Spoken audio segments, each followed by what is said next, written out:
Ritual Podcast. Advertencia. Este episodio contiene descripciones explícitas de violencia extrema, abuso sexual y asesinato contra menores de edad. Todo el contenido se basa exclusivamente en información pública, sentencias judiciales, confesiones documentadas y reportajes verificados de medios confiables. No pretendemos revictimizar a las familias ni glorificar la violencia. Si eres sensible a estos temas o estás con menores, considera no escucharlo. ¿Qué tal? Sean bienvenidos a Ritual Podcast, donde nos adentraremos a las mentes más perturbadas de la humanidad. Exploraremos los eventos paranormales más extraños e inquietantes y juntos descubriremos que la realidad es más cruel que la ficción. En este episodio hablaremos acerca de uno de los asesinos seriales más infames y despiadados de Colombia, Pedro Alonso López, conocido como el Monstruo de los Andes.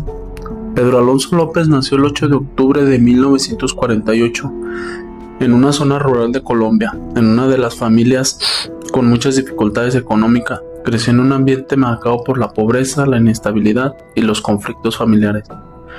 Su madre trabajaba en condiciones muy precarias y tenía varios hijos, por lo que la infancia de López estuvo rodeada de abandono y poca supervisión. Desde pequeño pasó mucho tiempo en las calles y, según diversos reportes, tuvo una niñez difícil llena de carencias emocionales y materiales. Durante sus primeros años vivió en barrios pobres, tuvo poca educación formal, se relacionó con ambientes de delincuencia callejera desde joven. Se reportan episodios de maltrato y violencia familiar.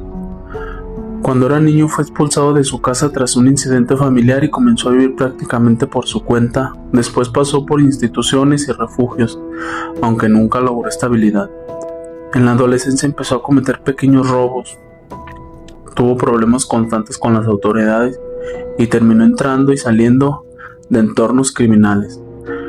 Muchos criminólogos consideran que esa combinación de abandono, violencia y vida callejera influyó en el desarrollo de su personalidad, aunque eso no justifica sus acciones posteriores. En esta etapa temprana de su vida es una de las partes más estudiadas cuando se analiza cómo se formó el perfil del llamado Monstruo de los Andes. Entendiendo su niñez, ahora nos adentraremos en su adolescencia, que fue lo que marcó y creó al Monstruo de los Andes. Entre los 13 y 17 años, Pedro vivió en las calles de Bogotá y se integró a grupos de jóvenes dedicados al robo. Se especializó en robo de autopartes y asalto a transeúntes en la carretera séptima. A los 15 años ingresó por primera vez a una correccional de menores por robo calificado. Estuvo 3 meses antes de fugarse junto con otros 2 internos. De este periodo no hay registros escolares. Los reportes de la Policía Nacional de 1964 lo describen como menor de edad reincidente sin domicilio fijo. También tuvo algunos trabajos legales esporádicos. Fue ayudante de mecánico en el barrio de San Fernando y cargador en Corabastos. Sus empleadores lo describían como callado y con arranques de ira si se sentía humillado. A los 18 años fue capturado por la policía mientras intentaba robar un vehículo en Chapinero. El juzgado 4 penal del circuito lo condenó a 7 años de prisión en la cárcel distrital de Bogotá. Los primeros meses de reclusión fueron críticos. Según su declaración y los informes antropólogos que estudiaron el caso en los 90s, fue víctima de una violación grupal por parte de 4 reclusos mayores en las duchas del patio 3. La respuesta de López ocurrió en las siguientes 2 semanas usando una lámina de metal afilada que sacó del taller de la cárcel. Mató a sus 4 agresores mientras dormía. Esperó a que estuvieran solo en sus celdas y actuó de noche. El caso llegó al director de la cárcel, quien junto al juez de ejecución de pena calificó los homicidios como defensa propia ante una violación de derechos humanos dentro del penal. No se le abrió un nuevo proceso. Como castigo administrativo, pasó 2 años en una celda de aislamiento en el calabozo conocido como La Huaca. Durante ese aislamiento no tuvo visitas, no recibió educación ni terapia. Aprendió a leer con una Biblia que le dio un guardia al salir del aislamiento en 1972. Bueno, entonces ya con esto de la Biblia empezamos a ver cómo todo se empieza a poner un poco más turbio.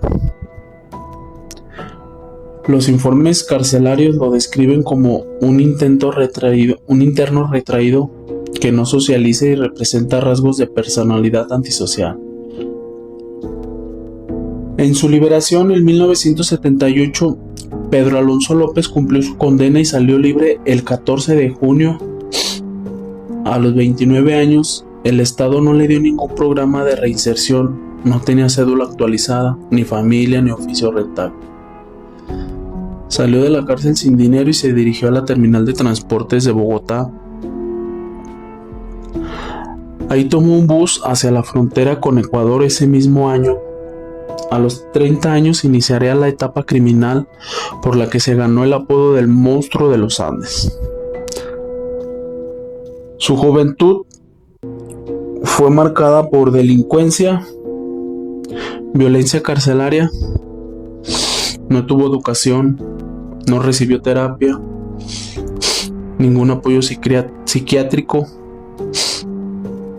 Y todos estos eventos contribuyeron a que se formara el monstruo de los Andes. Continuando con el monstruo de los Andes. Tras su liberación de Ecuador en 1994, salió de la cárcel de Ambato el 31 de agosto tras cumplir 14 años de su condena de 16. Fue deportado inmediatamente a Colombia. Ingresó al hospital psiquiátrico en Colombia.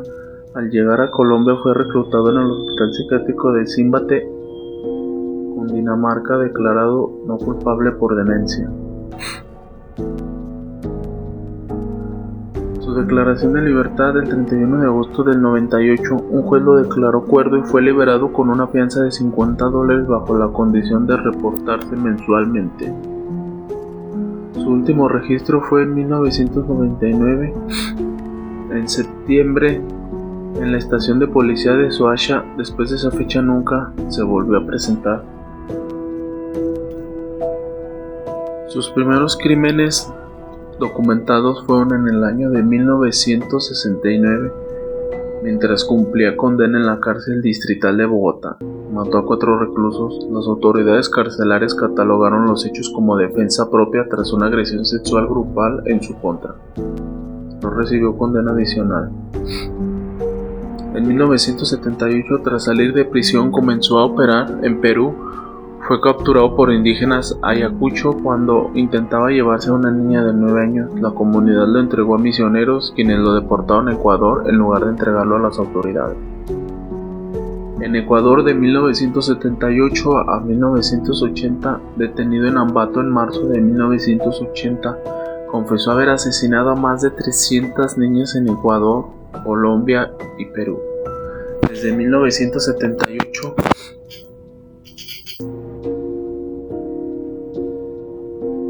la policía encontró 53 cuerpos en fosas clandestinas en Ambato que coincidían con su testimonio. El modus operandi declarado, según su confesión ante la Policía Judicial de Ecuador, atraía a niñas de entre 8 y 12 años de zonas rurales, mercados. Operó principalmente en regiones andinas de Ecuador, sur de Colombia y norte de Perú. Su condena en 1981, un tribunal de Ecuador lo sentenció a 16 años de prisión. La pena máxima del país en ese momento. Fue declarado culpable de 110 homicidios en territorio ecuatoriano, de los cuales solo cumplió 14, como ya mencioné. En Colombia y Perú nunca fue juzgado. En Colombia se le investigó por 3 casos sin llegar a juicio, pero Perú no solicitó extradición. Las cifras de víctimas son las que él confesó y las corroboradas por las autoridades. El número real no se ha determinado con certeza. Lo que más impacta es que su vida fue una cadena de abandono institucional. Niño de la calle a los 8 años. abuso a los 12, violación en la cárcel del estado a los 18. El sistema no lo protegió nunca y después de tan poco le dio herramientas nunca salió. Eso no se justifica nada de lo que hizo después, pero explica cómo alguien termina con esa desconexión total de la empatía. La cárcel lo endureció en lugar de rehabilitar. Es uno de los casos más extremos de Latinoamérica por 3 razones. El número de víctimas que él mismo confesó, que atacaba a niñas de zonas rurales super vulnerables y que operó en 3 países aprovechando fronteras y pobreza que a la pena máxima en Ecuador fueran 16 años en 1981, dice mucho de lo mal preparado que estaba el sistema judicial para casos así. Que lo hayan liberado en 1998 por cordura y que desde 1999 nadie sepa dónde está, es la parte que más se indigna. Un juez lo soltó con una fianza de $50. El mensaje que da es terrible. La justicia falló en prevenir, en castigar y en proteger a posibles víctimas futuras. Interpol sigue buscándolo, pero después de 25 años es poco probable que esté vivo. Fue un antes y un después para Ecuador y Colombia. Expuso que los niños de la calle y las niñas indígenas eran invisibles para el Estado. Después del caso hubo cambios en penas y en cómo se coordinan policías entre países andinos. Aún así demuestra lo fácil que es para un depredador moverse cuando las víctimas son pobres y el sistema es débil. Es un caso que da rabia y tristeza, rabia por la falla de todas las instituciones desde que tenía 8 años, tristeza por las víctimas y sus familias que en muchos casos nunca tuvieron justicia ni encontraron los cuerpos. No hay forma de romantizar ni entender esto sin entender que algo se rompió en varias partes.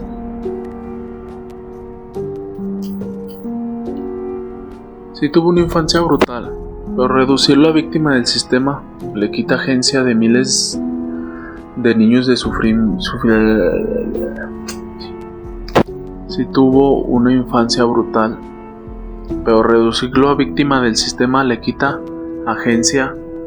Miles de niños sufrieron abandono y abuso en Colombia en los 50s y no terminaron matando en algún punto. Por más traumas que tengas, existe una decisión. Los psiquiatras que lo avalaron en 1980 dijeron que distinguía perfectamente el bien del mal. Usó su trauma como justificación, no como causa directa.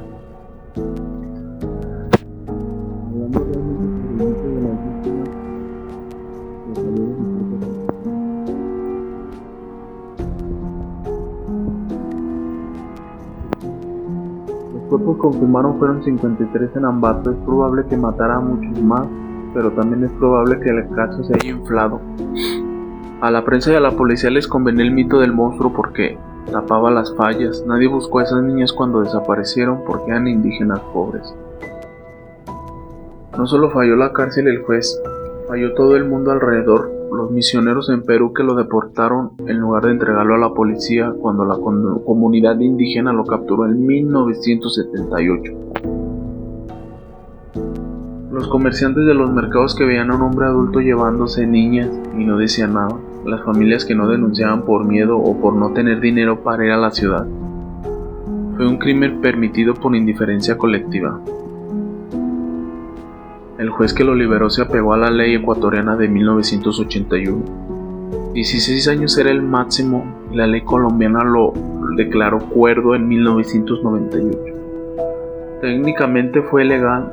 El problema real es que en 1981 nadie imaginó un caso y Colombia no tenía figura de cadena perpetua ni prisión preventiva psiquiátrica indefinida. Más que culpa del juez, fue culpa de códigos penales desactualizados por el tipo de criminal que es Pedro López. El caso es útil porque nos obliga a ver que los monstruos no nacen en el vacío, pero también es peligroso usarlos para quitar responsabilidad individual. Si todo se explica por la infancia, entonces nadie es culpable de nada y las 53 familias que sí enterraron a sus hijas en Ambato merecen que la culpa caiga donde toca. Este punto de vista no niega su trauma, pero pone el peso en sus decisiones y en la complicidad social silenciosa que permitió que operara 2 años sin que nadie lo preparara. Si quieres saber más acerca de este caso, te recomiendo el documental Mods Evil, temporada 1, episodio 3 de Discovery Channel. narrado por el psiquiatra forense Michael Stone, lo analiza y le da nivel 22 de maldad. El máximo está en YouTube doblado. Ok, sería todo. Nos vemos en el próximo episodio.